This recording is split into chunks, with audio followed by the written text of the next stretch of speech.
When you got diagnosed with celiac disease, did they just tell you, give you a pamphlet about what a gluten-free diet is, and then send you on your way? That's what happened to me.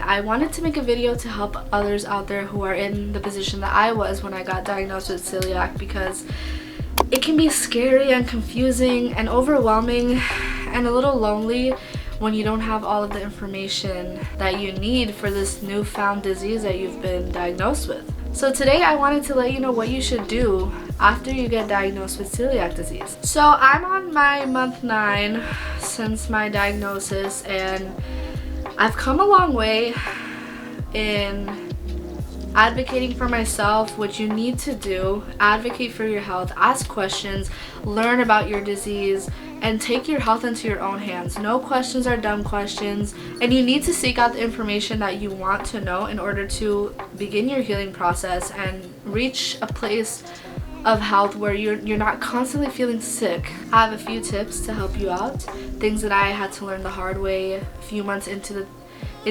diagnosis that I needed to get done. So when I first went gluten-free, I started feeling like completely 100% gluten-free.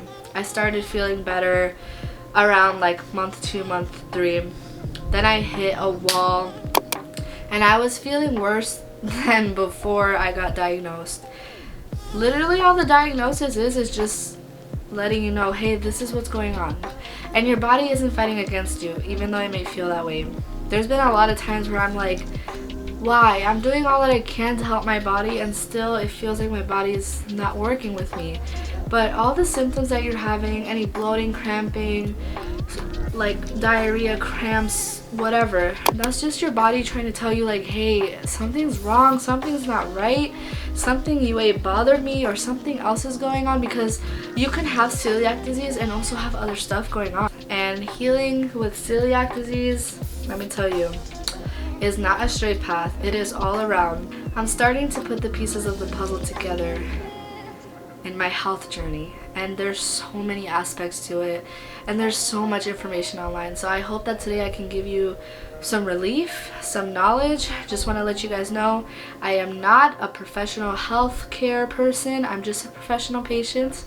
I'm a professional celiac professional.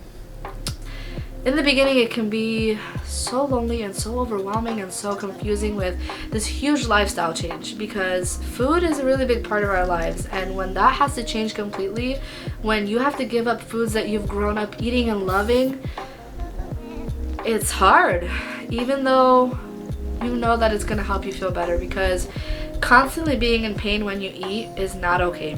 Skipping meals so that you're not in pain, that's not normal. I thought it was normal. I lived like that for a majority of my life, eating things that made me feel yucky, and I just thought that that was what happens. Why? I don't know. But so my first tip, after you get your celiac disease diagnosis, your official diagnosis, you've gone in, you've done the blood work, you've gone in, you've done your endoscopy, colonoscopy, whatever they require. Once you get that clear, you are positive, you have celiac disease. The first thing you need to do, go gluten-free. It's not a recommendation or a suggestion. It is what you have to do. A lot of people get this diagnosis, or even a gluten sensitive, and they think, oh, I'm gonna cheat here and there, I'm gonna have a little piece of bread, I'm gonna have a sip of beer. No, that's not how it works, and you're never gonna feel better if you just stay doing those little sneak peeks, because all those little bites here and there is not letting your body start the healing process. You are adding more fuel to the fire, and the fire doesn't start to clear until you get rid of the irritants. Gluten is not your friend. Yes, you might miss bread and you might miss pasta and whatever.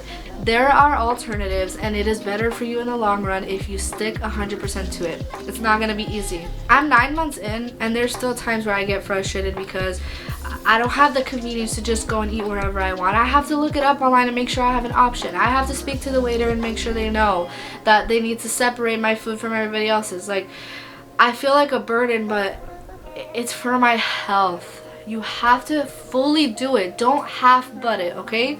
You know what I'm trying to say? Oh, hi, poo-poos. My doggy's here. Don't mind him. Don't mind him. Give it your all, because even though this is going to be a long journey, it's going to be so worth it, and you're going to feel better eventually. You'll have good days and you'll have bad days, and that's normal with anything in life. Down in the description box, I'm going to put some resources to information for you to learn what ingredients you have to avoid and what foods you should lean towards in this fully gluten-free diet. Tip number 2, and this is something that you should do almost immediately after you get tested. Go get some more work done, okay? I waited so many months to do this. I don't know why I did. I didn't know any better, so it's fine until I learned.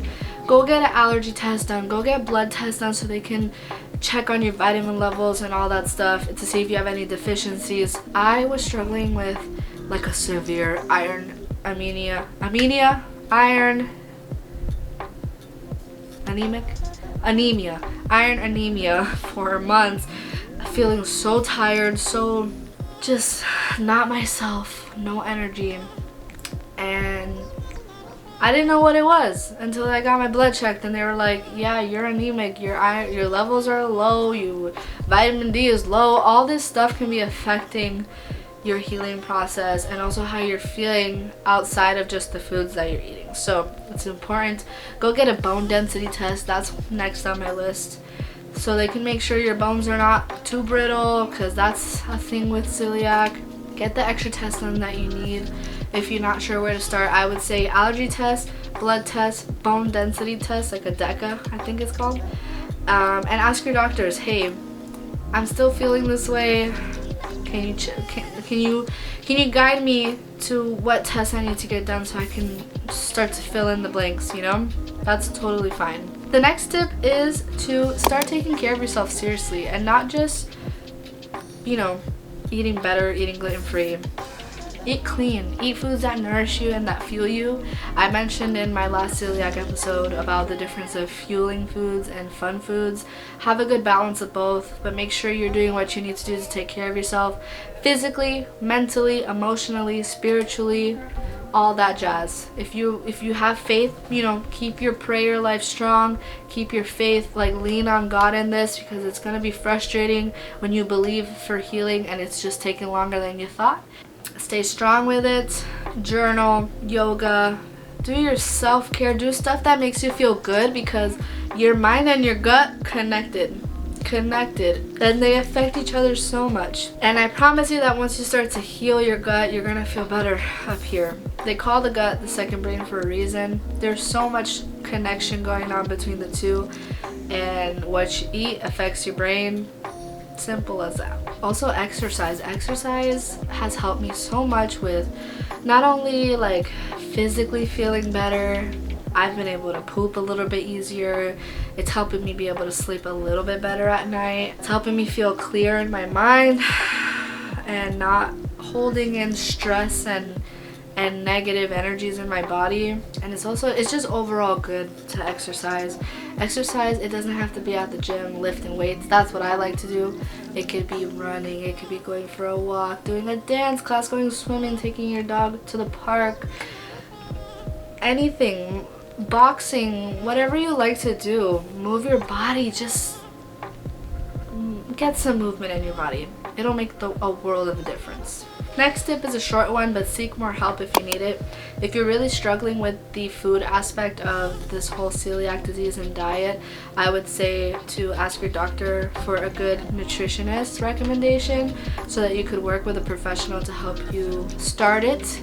I wanted to do it, but I didn't, because I'm the type of person that, like, when I have something, I do what I need to do to learn about it, and I figure it out, and I try stuff, and I do it on my own. But that's just me. If that's not you, if you're not disciplined enough to do that for yourself and you need help, that's perfectly okay. That's normal. Go get the help. My 5th tip is to educate yourself. This is something that you have going on with your body, and you need to know what's going on, because you need to advocate for yourself. You need to be an advocate for yourself in every aspect, mentally, emotionally, physically, all of that. So you need to learn what you got going on and all the stuff that has to deal with it, so that when you go to the doctor, you know the right questions to ask. You know what they're talking about when they're explaining stuff to you. Read books, do research, but don't believe everything you read online. Bring questions to your doctor. Don't be afraid to ask questions, even if they seem dumb or like common knowledge. I would just say do all that you can to educate yourself about what you have. I read books, I listen to podcasts, I talk to my doctor whenever I get to go in. I do research, but I only like listen to the credible sources. I do a lot of research about what kind of foods can do what for your body, like a holistic approach to healing myself, because I was doing all that, like Tums and antacid and all that, and I feel like it was just putting a band-aid, and I'm scratching the surface on healing. But I've noticed a huge difference since I've cut out all those band-aid medicines that were just dealing with the symptoms instead of what's actually going on, which means like my healing, you know? So educate yourself, okay? Nobody's gonna walk you through it. You gotta learn on yourself, especially in this day and age where not every doctor is very, you know, involved with their patients, and where you get a celiac disease diagnosis and they give you a pamphlet. There's so much more to it than just having to do a gluten-free diet. It's a whole, you're changing your life, okay? Educate yourself. This is big, this is major, and if left untreated or taken not seriously, it can cause early death. You don't want to die earlier than you're supposed to, right? Take care of yourself. This is the only body that you have, okay? It is so important to take care of yourself. Let me jump off my soapbox real quick. We're not getting into that rant now. Also, going back to the educating yourself, I would say join a community. There's Facebook groups for people with celiac. There's bloggers, podcasts that you can listen to. You won't feel as alone. You'll get a sense of community with people who are dealing with it and understand, because they're doing it too. But you have to remember that not every person is the same or has the same symptoms. Celiac disease is an autoimmune disease, and it also has its own spectrum between what each person deals with. It's not a textbook same thing for each person, which is why it goes undiagnosed so much and why it's so hard to diagnose. So if you need anybody to talk to, I can leave like a Facebook group that I'm in. Also, you can talk to me. My Instagram and stuff is down below. Tip number 6, I'm gonna read it straight from my phone because I worded it very well and I want it to come across the same. I don't want to get lost in the mumbo jumbo, okay? Tip number 6, don't lose your hope. There will be days where you finally feel better, and then there will be days where you feel even worse than before your diagnosis. Been there.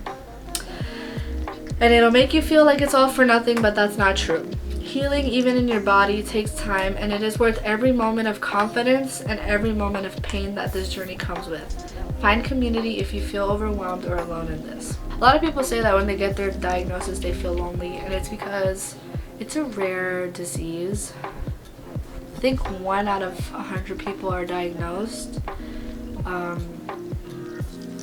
And I've been there. It was lonely. Like, I felt like nobody gets it, and when you explain it to people, like, only the people that really love you and truly care about you are gonna take the time to listen to you, to learn about it, so that they can try to help, or they cannot be ignorant to that. You know, something as big as a food allergy, it can be lonely.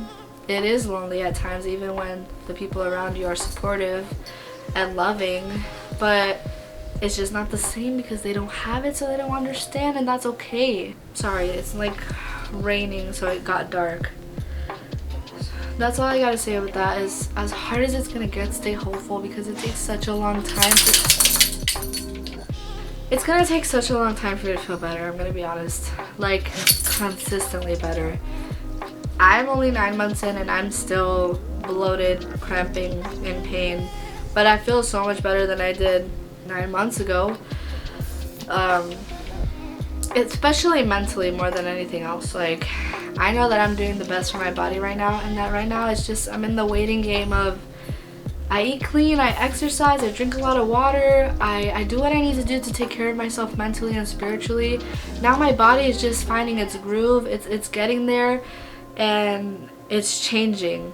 and I'm loving it, and I'm learning to love my body in all of its phases, because I did gain weight right before I got my diagnosis, and I was just in a period of not feeling confident in myself because how my appearance changed.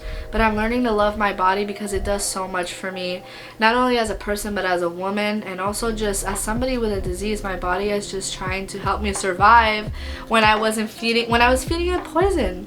Each person has their own poison to their body, like whether it's gluten or if you're allergic to peanuts or milk or whatever. We all have our own things that we need to do for our bodies, so do it. Lastly, I would advise you to, this is hard, easier said than done, but don't feel like a burden when it comes to, you know, social settings and stuff like that. There was a long period, and even still sometimes, where I feel bad when I'm out with friends and they want to eat somewhere but I can't eat there, or it falls onto me to pick the places to eat because I'm the one with the restrictions, I'm the one with the allergy. Like, I don't know, but like I said before, the people in your life that love you and stuff are not going to make you feel bad for that, because it's not in your control. It's not something that you can just control. It's necessary for your health to eat in this way, so don't feel bad when you're trying to live your life normally, as you should, and you just need some different accommodations for this allergy that you have. It's completely normal and it's okay. Period, boo. That's it for this episode 4 of Celiac Diaries. It was a little bit on the longer side, but I feel like all that information was necessary and helpful, and I hope that it helps at least one person, anybody who is dealing with just getting diagnosed or feeling lost and confused and going through a rut with it. I hope that I can help you throughout this series that I do with the diaries. I'll try to do them a little bit more often, but compared to the last episode, doing a lot better. So take these tips as you will. Let me know your feedback down below. Make sure you subscribe, thumbs up. What? I just did that backwards. Make sure you thumbs up and subscribe down below to join the journey. And make sure you follow me on Instagram. I have a gluten-free Instagram page that I show recipes that I make gluten-free and foods that I find gluten-free, like at restaurants or in the grocery store. So if you want some food inspiration, I've become quite the chef since having to eat gluten-free, and I'm loving it, and I'm better off for it because I'm eating so much better. But yeah, give that a follow. Everything will be down below in the description box. Any kind of resources that I think would be beneficial to you for this journey will be down below. It's gonna get better, okay? You're gonna feel better, I promise, eventually. And this promise is for myself too, for the hard days when I'm just not feeling good. It's gonna be okay, guys. We got this. We got this, okay? Oof, I just cracked my back. Bye, guys.